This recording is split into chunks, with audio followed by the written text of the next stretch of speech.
salat, tian agama. Jatuhnya salat, jatuhnya agama. Seperti bangunan tanpa tian tidak akan bisa berdiri. Begitu juga agama kita, tidak ada arti tanpa salat kita. Berarti kita langkah pertama menuju salat sesuai salat Nabi kita Nabi Muhammad SAW adalah wudu. Kemudian nawaitu innamal a'malu binniyat, dan cukup niat itu ada di dalam hati. Yang ketiga, mulai dari gerakan takbir dengan suara Allahu Akbar. Ucapan kata itu tidak ada sebelum takbir itu disunnahkan selain bertakbir. Selepas kita nawaitu, kita langsung bertakbir. Dan contoh yang dicontohkan oleh Rasulullah SAW, posisi tangan kita saat kita bertakbir seperti ini.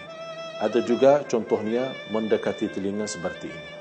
Tapi yang kita selalu perhatikan, sepertinya orang mau salat tapi malas laksanakan salat.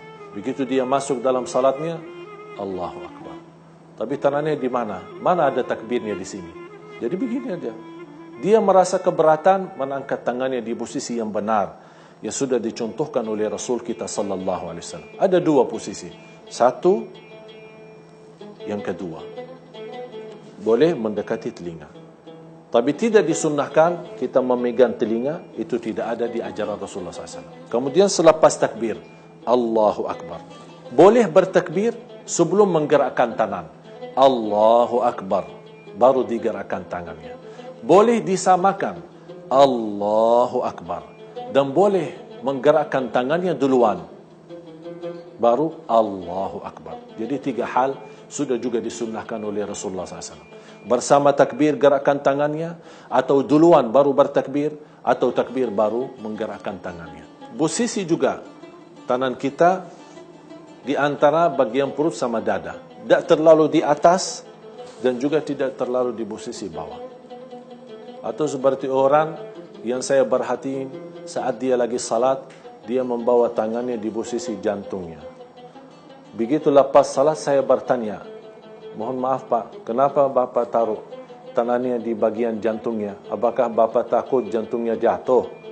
Kata beliau, enggak, biar posisi jantung saya menghadap kiblat. Yang disunnahkan kita menghadap kiblat posisi muka kita, bukan jantung kita.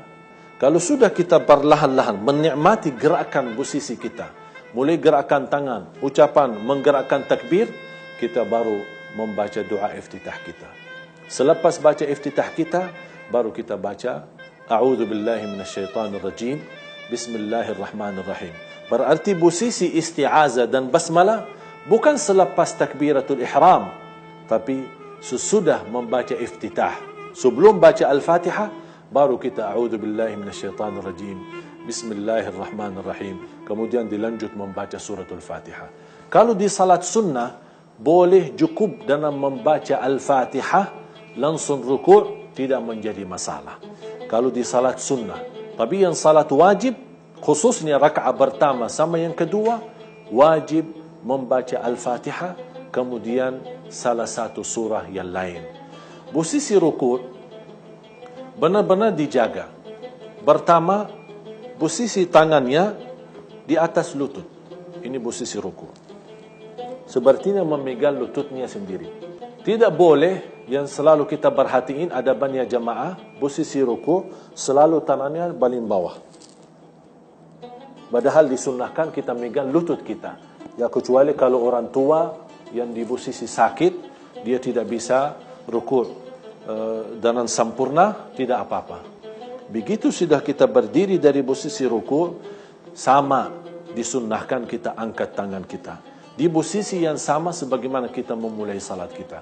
Sami'allahu liman hamidah, Rabbana walakal hamd, hamdan kathiran tayyiban mubarakan alaih, kama yuhibbu rabbuna wa yarda. Begitu selesai doa kita, langsung kita turun kepada sujud. Turunkan lututnya duluan, kecuali kalau orang tua merasa sakit, tidak berat, dia bersandar dengan tangannya dan dia menurunkan tangannya duluan untuk bersujud, tidak apa-apa, boleh. Diutamakan posisi lututnya duluan, baru tangannya. Kalau tidak bisa, dibolehkan untuk tangannya duluan, baru lututnya. Tapi di saat kita lagi bersujud, Jangan lupa juga membawa ucapan Allahu Akbar. Semua gerakannya, takbir, sami'allahu liman hamidah, bacaan kita, zikir doa kita juga di ruku' maupun di sujud, semua dengan menggerakkan bibirnya dan juga membunyikan suaranya, suara yang cukup didengar oleh diri kita sendiri. Begitu sudah kita di posisi sujud, pertama kita harus memisahkan posisi paha dan bagian perut kita, tidak terlalu rapat dan tidak juga terlalu jauh, supaya kita bisa tenang dalam sujud kita. Artinya, kalau kita perhatiin posisi kaki, kemudian dalam tubuh badan kita, semua jadi lurus. Jadi bagian sujud, pinggang kita lurus, tangan kita pun tidak boleh dirapatkan di bagian tubuh badan kita dan tidak boleh terlalu jauh. Kalau kita sudah berdiri dari sujud pertama, duduk yang dinamakan jalsa baina sajdatain, duduk antara dua sujud. Dan posisi duduknya kita menjadikan posisi bagian kiri, kaki yang kiri kita menjadikan duduknya, kemudian bagian kanan, kaki yang kanan kita juga memberdirikan, kemudian mengarahkan jarinya menghadapi kiblat. Kemudian kita duduk, luruskan badan kita sambil kita Rabbighfirli, Rabbighfirli, Rabbighfirli, atau doa yang lain, Rabbighfirli warhamni wahdini warzuqni wa'afini wahdini. Ada beberapa doa yang sudah dicontohkan oleh Rasul kita sallallahu alaihi wasallam. Begitu kita selesai, selepas selesai sujud yang kedua, begitu kita berdiri untuk melanjut ke rakaat yang kedua, ada dua hal disunnahkan. Yang pertama, boleh kita berdiri langsung tanpa duduk, Allahu Akbar langsung berdiri. Atau lebih afdal, lebih sempurna, lebih utama, sebagaimana Rasulullah SAW, begitu kita sudah bangun dari sujud, duduk dulu di posisi duduk, artinya santai-santai saja. Dinamakan dalam fikih duduk istirahat. Duduk istirahat sejenak, sebentar saja, baru kita lanjut berdiri lagi di rakaat yang kedua. Tetap di posisi angkat tangannya Allahu Akbar, baru kita lanjut bacaan kita.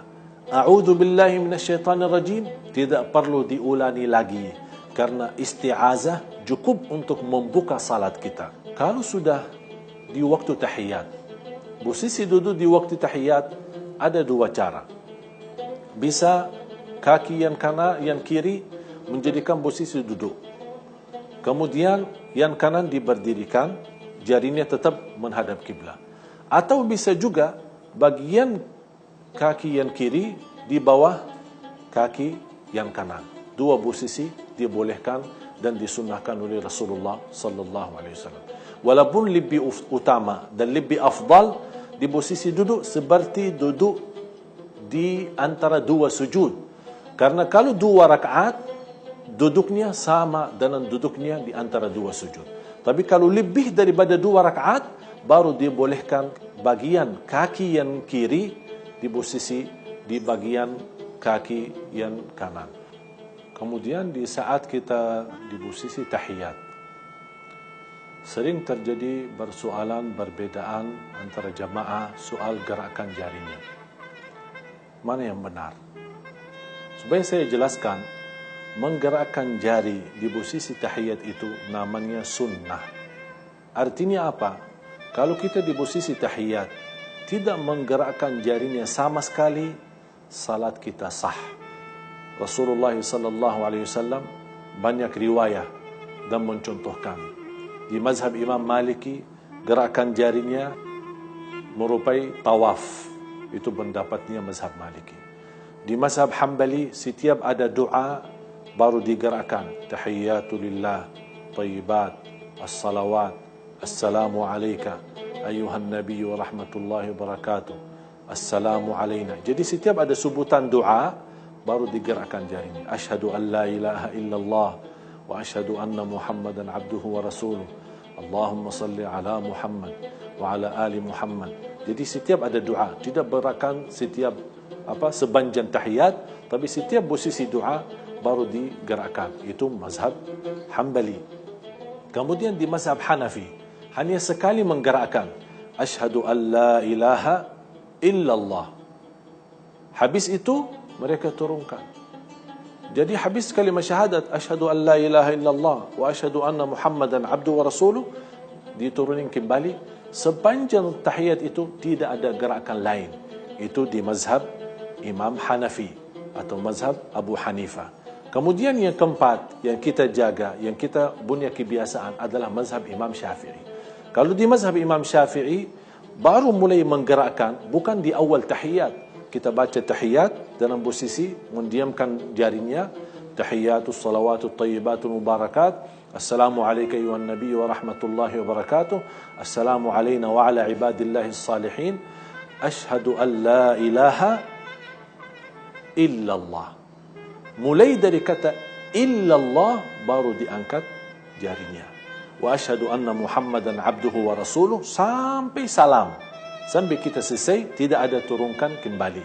Mudah-mudahan apa yang saya sampaikan bermanfaat. Kurang lebihnya mohon maaf. Wabillahi taufiq wal hidayah. Wassalamualaikum warahmatullahi wabarakatuh.